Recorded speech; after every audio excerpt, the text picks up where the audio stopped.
नमस्कार दोस्तों, कैसे हैं आप सब। आशा करता हूं कि आप सभी स्वस्थ होंगे और बेहतर होंगे। आज मैं आप सबके लिए एक जॉब वैकेंसी से रिलेटेड एक खास तौर पर एक सूचना लेकर आया हूं। वो है FSSAI यानी कि food safety and standards authority of India में। तो एक पोस्ट निकला है जिसका नाम है असिस्टेंट डायरेक्टर OL यानी कि ऑफिशियल लैंग्वेज का पोस्ट है। ये एक गैजेटेड ऑफिसर का पोस्ट है दोस्तों, यानी कि 5400 ग्रेड पे, यानी कि बिल्कुल इक्विवेलेंट टू IAS ऑफिसर। एक IAS ऑफिसर के इक्विवेलेंट ये पोस्ट है। तो ये पोस्ट नंबर ऑफ वैकेंसी इसकी केवल एक है, एक सीट है।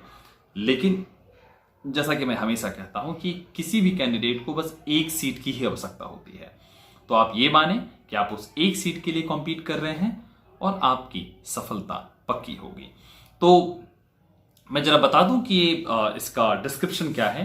हालांकि क्योंकि जैसा कि मैंने हमेशा कहा है कि अगर 5400 ग्रेड पे का पोस्ट आता है तो उसके साथ कुछ एक्सपीरियंस की मांग होती है, और इस बार भी कुछ ऐसा ही हो रहा है।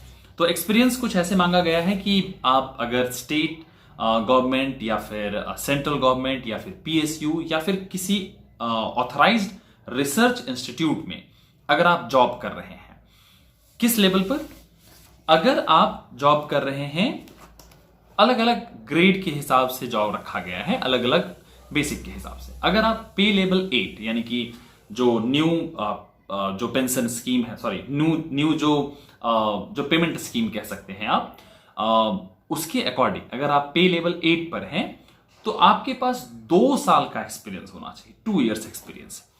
वहीं अगर आप अगर पे लेवल 7 यानी कि 4600 ग्रेड पे पर अगर काम कर रहे हैं तो आपके पास एटलीस्ट 3 इयर्स ऑफ एक्सपीरियंस होना चाहिए। यानी कि अगर मैं खुद अगर इस पोस्ट के लिए भरना चाहूं तो मेरे पास कम से कम 3 साल का एक्सपीरियंस होना चाहिए, जो कि अभी तक मात्र 2 साल का है।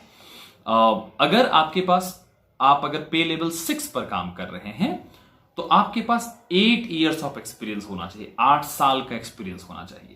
तो अगर कोई भी कैंडिडेट इस एलिजिबिलिटी को फुलफिल कर रहे हैं तो आप यहां पर अप्लाई कर सकते हैं, और बेहतर अपॉर्चुनिटी होता है हमेशा, क्योंकि इसलिए अप्लाई करना चाहिए क्योंकि ये एक डेपुटेशन बेसिस पोस्ट होता है। डेपुटेशन बेसिस पोस्ट के बारे में मैंने पहले ही बताया है। डेपुटेशन का अर्थ होता है कि आप किसी एक स्थान पर जॉब कर रहे हैं और आप चाहते हैं कि आप एक हायर लेवल जॉब किसी अदर मिनिस्ट्री, गवर्नमेंट ऑफिसेज में जाकर करें, तो उसके लिए डेपुटेशन बहुत यूजफुल होता है।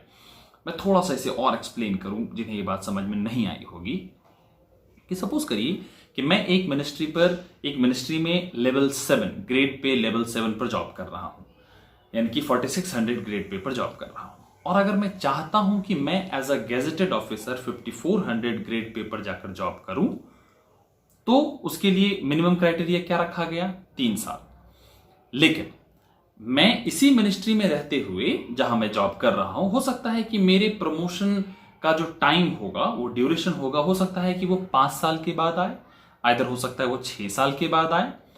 तो जब 3 साल कंप्लीट हो गए, यानी कि आपकी मिनिमम एलिजिबिलिटी कंप्लीट हो गई, आप बिल्कुल कंप्लीट तौर पर तैयार हो गए कि आप नेक्स्ट जॉब के लिए जा सकते हैं, तो आप यहां 3 साल क्या करेंगे। यानी कि अगर आप उस अपॉर्चुनिटी को ग्रैब करना चाहते हैं, आपका 3 साल जैसे ही उस पोस्ट पर कंप्लीट होता है, कोशिश करिए कि आपको जहां भी डेपुटेशन की वैकेंसी मिलती है हायर ग्रेड पे की, आप वहां जाइए। एक शॉर्ट ड्यूरेशन का वहां पर एक पीरियड, वो हो सकता है 3 साल के लिए आपको डेपुटेशन पर जाना पड़े, हो सकता है आपको 5 साल के लिए जाना पड़े, और तब तक आप जिस पैरेंटल जो गवर्नमेंट ऑफिस जो था जहां पर आप ऑलरेडी पोस्टेड थे, वहां जब आपकी सीनियरिटी जब आ जाएगी, यानी कि आप नेक्स्ट प्रमोशन के लिए एलिजिबल हो जाएंगे, आप उस डेपुटेशन को छोड़कर वापस आ जाइए। तो इसका फायदा क्या होगा कि 3 साल के बाद ही आप उस हायर लेवल पोस्ट को जो है आप एंजॉय करेंगे। तो कहने का यही अर्थ है कि डेपुटेशन पोस्ट जब भी निकलता है जरूर भरिए, और जिनके पास भी एक्सपीरियंस है वो इसके लिए जरूर जाए। दूसरी बात, प्रयास किया गया है कि एटलीस्ट 3 साल का आपके पास एक्सपीरियंस हो, जिसमें आप हिंदी टर्मिनोलॉजी और जो भाषा है उस पर आपने काम किया हो, उसे इंप्लीमेंट करने का आपके पास एक्सपीरियंस हो, और अगर ना हो तो आपके पास हिंदी या इंग्लिश में रिसर्च का एक्सपीरियंस होना चाहिए एटलीस्ट फॉर 3 इयर्स। कम से कम 3 साल का आपके पास रिसर्च एक्सपीरियंस होना चाहिए। तो अगर आपके पास ये है तो बिल्कुल आप एलिजिबल हैं इस पोस्ट के लिए। मैं इंफॉर्मेशन आपको दे दूं कि इसके लिए जो आप अप्लाई करना चाहते हैं उसके लिए लास्ट डेट है 7/11/2021, यानी कि 7 नवंबर 2021 का लास्ट डेट इसके लिए रखा गया है। तो इसके पहले अगर आप इसके लिए एलिजिबल हैं तो जल्दी से अप्लाई कर दें। मैं कोशिश करूंगा कि इसके पूरे डिटेल का जो नोटिफिकेशन है मैं आपको डिस्क्रिप्शन बॉक्स में दे दूंगा, आप वहां से इसे देख सकते हैं और आसानी से जुड़ सकते हैं। मैं आपको साथ ही साथ इसके लिए अप्लाई कहाँ करना है वो वेबसाइट में बता दूं, www.fssai.gov.in। तो यहां जाकर आप ऑनलाइन लिंक मिल जाएगा आपको और आसानी से आप इसके लिए अप्लाई कर सकते हैं। तो फिलहाल के लिए मेरी तरफ से इस वीडियो में इतना ही।